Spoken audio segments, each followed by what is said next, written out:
When President Biden sat down on Friday with ABC News anchor George Stephanopoulos for the high-stakes interview on the heels of his disastrous debate performance, he was adamant about one thing in particular. He's not going anywhere. If the Lord Almighty came down and said, "Joe, get out of the race," I'd get out of the race, Biden said. The Lord Almighty's not coming down. Behind the scenes, Biden has remained steadfast despite the growing number of Democrats calling for him to stand down, telling key allies that he's the best candidate to not only be former President Trump but to save democracy. The proof, he says, is in the last 3.5 years and his 2020 campaign, not to mention Trump's surprise defeat of Hillary Clinton in 2016. Biden has told allies for years that he could have won that race. And while his critics have said he's leaving a lot to chance, Biden has maintained the opposite position. Handing the baton to another Democrat is a risky proposition.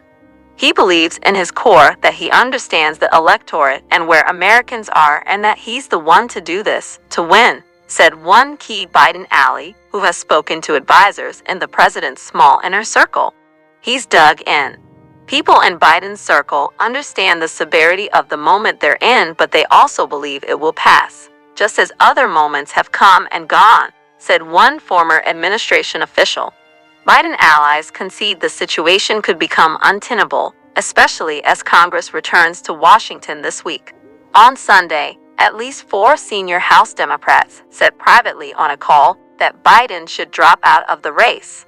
Sources said Reps. Gerald Nadler, DNI, the ranking member on the House Judiciary Committee, Adam Smith, D. Wash, the ranking member of the Armed Services Committee, Mark Takano, DCALIF, the ranking member of the Veterans Affairs Committee, and Joseph Morell, DNY, the ranking member on the Administration Committee, all said Biden should step aside. The Democratic lawmakers joined 5 other House members who had called on Biden to withdraw, along with several editorial boards and a string of prominent columnists. On Sunday, David Axelrod, who served as a senior advisor to former President Obama and has frequently shared doubts about Biden's viability, said the president is not winning this race.